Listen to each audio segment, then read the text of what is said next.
Good morning. मैं doctor Ravindra Kumar Sharma, सहायक आचार्य व्यवसाय प्रशासन, राज केशनाथकोत्तर महाविद्यालय बैना, बीकॉम थर्ड ईयर के समस्त छात्र एवं छात्राओं। आज मैं आपको व्यवसाय प्रशासन विषय का पेपर फर्स्ट क्रियात्मक प्रबंध का टॉपिक उत्पादन प्रबंध, जिसके अंतर्गत प्रकृति, उसका क्षेत्र एवं महत्व का ई कंटेंट के माध्यम से अध्ययन करेंगे। सर्वप्रथम हम इसका अर्थ एवं परिभाषा का अध्ययन करते हैं। इसके अंतर्गत प्रत्येक संस्था का अस्तित्व ही उत्पादन पर निर्भर है। इस सृजनात्मक प्रक्रिया के बिना संपूर्ण अर्थव्यवस्था का अस्तित्व ही संकट में पड़ जाएगा। अतः प्रत्येक संस्था के लिए ही नहीं, अब तो संपूर्ण अर्थव्यवस्था के लिए भी उत्पादन कार्य अपरिहार्य है। ऐसे उत्पादन प्रबंध की महत्ता तो स्वतः स्पष्ट हो जाती है। उत्पादन प्रबंध का अर्थ एक व्यापक शब्द में है।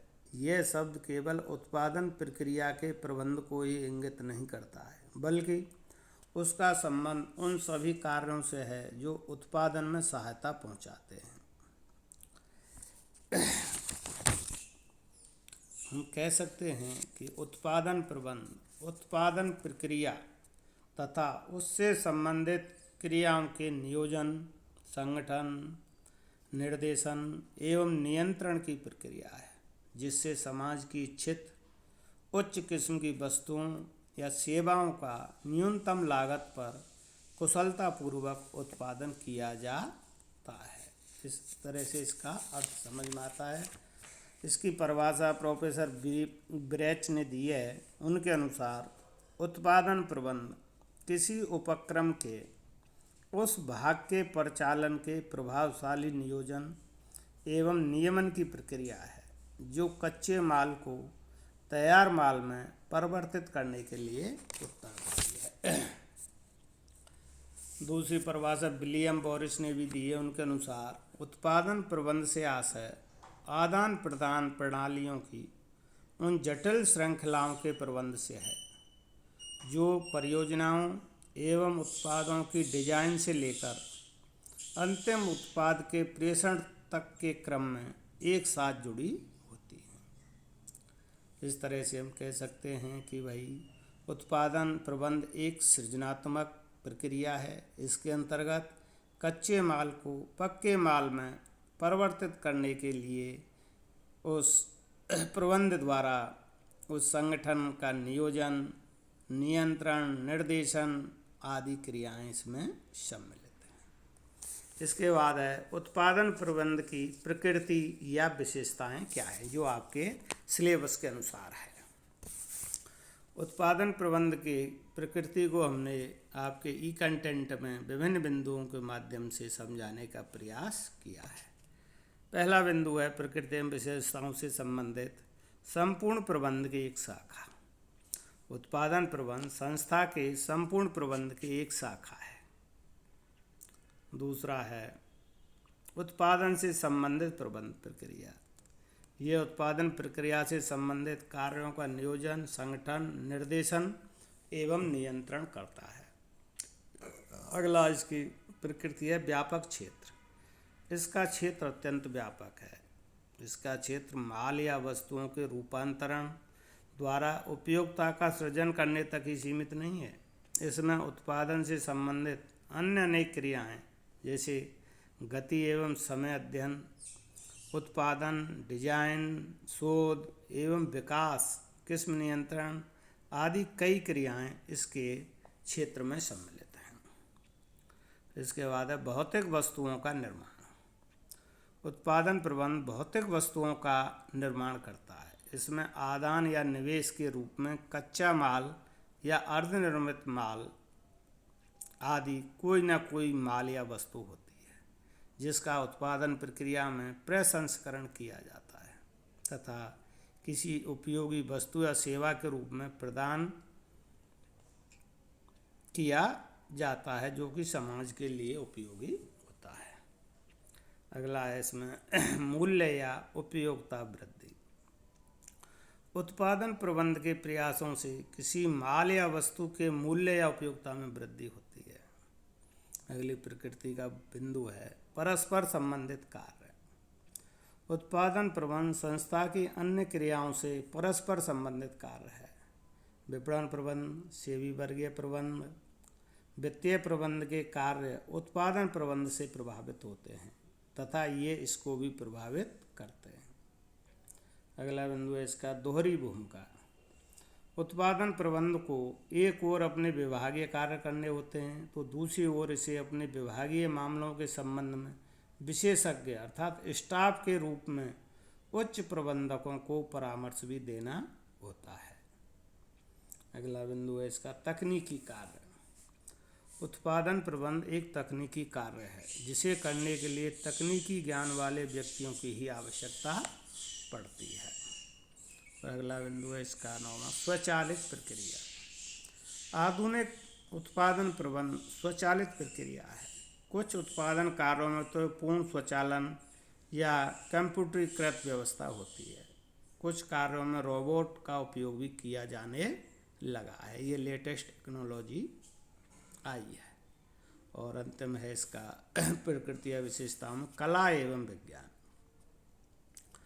उत्पादन प्रबंध तकनीक प्रधान कार्य हो गया है, फिर भी इसके प्रबंध के कार्यों का निष्पादन करना एक कला ही है। अतः यह कला एवं विज्ञान का संगम दोनों ही है। इस तरह से इसकी उत्पादन प्रबंध की प्रकृति या विशेषताओं का अध्ययन हमने किया है। इसके बाद है जो आपके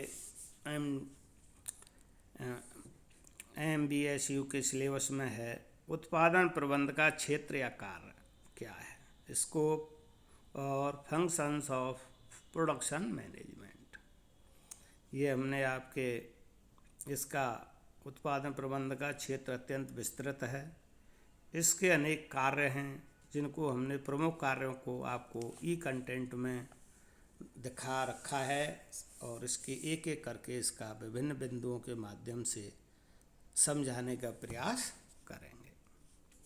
पहला है इसका उत्पादन प्रबंध का क्षेत्र या कार्य में उत्पाद की अभिकल्पना करना। उत्पादन प्रबंध का प्रथम कार्य उत्पाद की अभिकल्पना करना है। उत्पाद की अभिकल्पना या रूपरेखा उत्पादन विभाग का तकनीकी अनुभाग तैयार करता है। इस हेतु यह अनुभाग उत्पादों की रूपरेखा तैयार करता है, उसका रेखा चित्र या मॉडल तैयार करता है, उसके लिए विशिष्ट विवरण तैयार करता है तथा सूत्रों का निर्धारण करता है। इसके अतिरिक्त उत्पादन प्रक्रिया में ध्यान देने योग्य निर्देश भी तैयार करता है। कभी कभी उत्पाद अभिकल्पना तैयार करते समय ग्राहकों की आवश्यकताओं के अनुरूप रंग, किस्म, प्रचार आदि का निर्धारण भी किया जाता है ताकि वस्तु का आसानी से विक्रय किया जा सके। दूसरा कार्य है इसका कारखाने का संगठन तैयार करना। उत्पादन प्रबंध का अगला महत्वपूर्ण कार्य कारखाने के संगठन का ढांचा तैयार करना है। इस हेतु कारखाने के संपूर्ण कार्यों को विभिन्न उपकार्यों तथा उप विभागों में विभक्त करके प्रत्येक उपकार्य के लिए आवश्यक अधिकारियों एवं कर्मचारियों की संख्या निर्धारित कर दी जाती है। तत्पश्चात उन्हें उनके कार्य एवं अधिकार सौंप दिए जाते हैं तथा उनमें औपचारिक संबंध निर्धारित कर दिए जाते हैं। इससे उत्पादन के प्रत्येक कार्य एवं उपकार्य एवं उप विभाग का संचालन अत्यंत प्रभावशाली ढंग से किया जा सकता है। तीसरा कार्य या क्षेत्र है इसका उत्पादन के स्थान का चुनाव। यह सर्वविदित है कि उत्पादन का स्थान भी उत्पादन की लागत एवं कुशलता को प्रभावित करता है। अतः उत्पादन प्रबंध का एक कार्य यह भी है कि उत्पादन के लिए उपयुक्त स्थान का चुनाव करें। उत्पादन का स्थान ऐसा होना चाहिए जहाँ पर यातायात, श्रम एवं कच्चे माल की लागत न्यूनतम हो। इसके अतिरिक्त स्थान का चुनाव करते समय भूमि एवं भवन की लागत, शक्ति के साधनों की लागत, सरकारी नीति इत्यादि को भी ध्यान में रखना चाहिए। और चौथा इसका कार्य है उत्पादन प्रणाली निर्धारित करना। उत्पादन की 3 प्रमुख प्रणालियाँ होती हैं: जांच उत्पादन प्रणाली, प्रक्रियात्मक उत्पादन प्रणाली, बैच या आवर्तक उत्पादन प्रणाली। और उत्पादन प्रबंधक को अपनी संस्था के उत्पादों की प्रकृति तथा उत्पादन के पैमाने को ध्यान में रखकर उत्पादन प्रणाली का चुनाव करना चाहिए। अगला बिंदु है इसका उत्पादन नियोजन करना। उत्पादन प्रबंध का एक महत्वपूर्ण कार्य उत्पादन नियोजन करना भी है। उत्पादन नियोजन करने के लिए उत्पादन प्रबंध को यह निर्धारित करना होता है कि कौन सी वस्तु कब, कहाँ, किस प्रकार, किन साधनों से, किन के द्वारा उत्पादित की जाएगी। इन सब कार्यों में आने वाली बाधाओं को दूर करने का कार्य भी नियोजन करते समय ही कर लिया जाता है। और अगला कार्य है इसका उत्पादन यंत्रों एवं उपकरणों का चुनाव। उत्पादन यंत्रों एवं उपकरणों का चुनाव। आधुनिक युग वैज्ञानिक युग है, जिसमें एक ही वस्तु के उत्पादन के लिए भिन्न भिन्न प्रकार के यंत्र एवं उपकरण उपलब्ध हैं। उत्पादन प्रबंधक को ही अच्छे, प्रभावकारी, मितव्ययी मशीनों एवं उपकरणों का चुनाव करना होता है। उत्पादन मशीनों एवं उपकरणों का चुनाव करते समय उत्पादन प्रबंध को अनेक बातें जैसे उत्पादन का पैमाना, वस्तु की किस्म, मशीन की लागत तथा उसकी उत्पादन क्षमता, उपलब्ध वातावरण में मशीन की उपयुक्तता, नवीन तकनीक को अपनाने की क्षमता आदि को ध्यान में रखना चाहिए।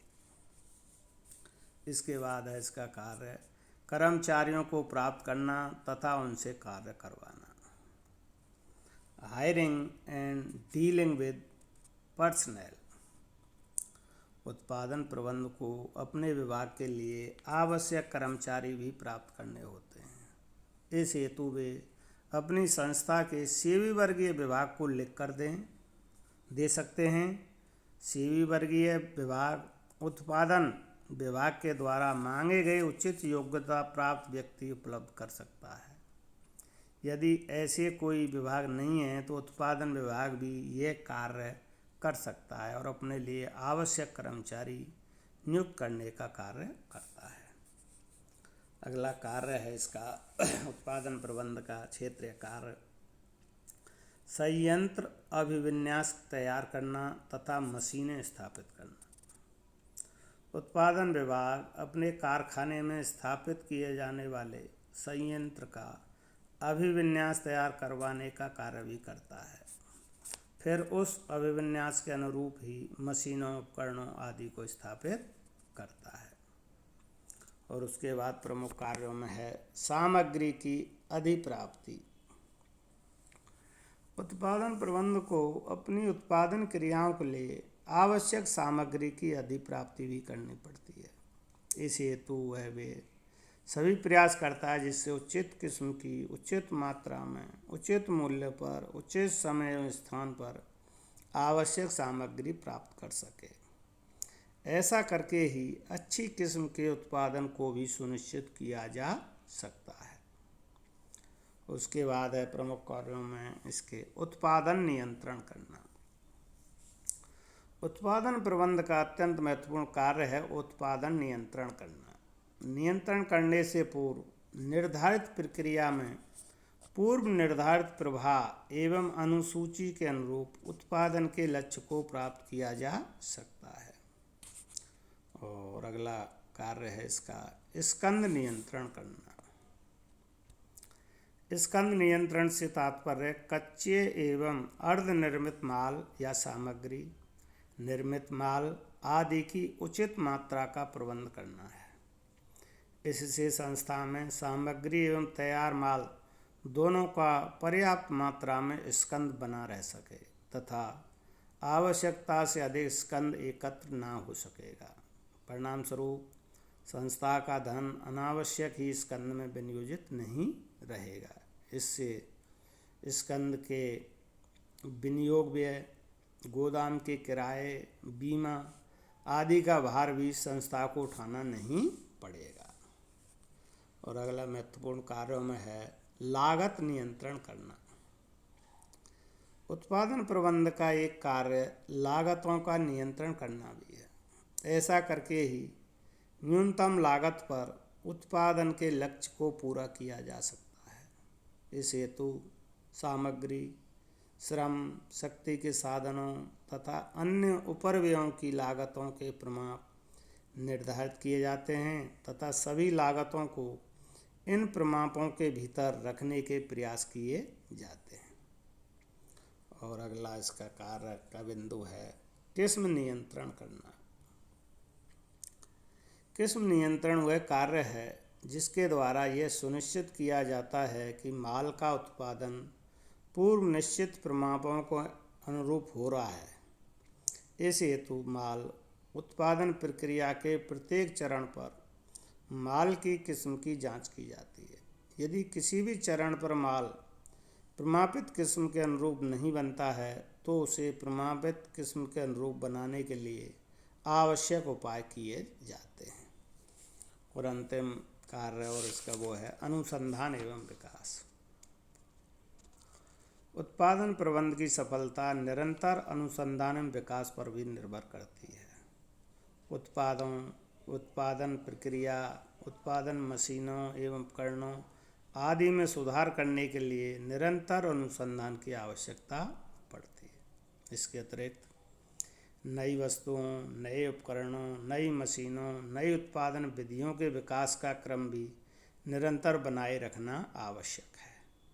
अनुसंधान विकास के बिना कोई भी संस्था आधुनिक युग में लंबे समय तक कुशलतापूर्वक कार्य नहीं कर सकती है। इस तरह से आज ये टॉपिक यहीं समाप्त होता है। आज के लिए इतना ही। धन्यवाद।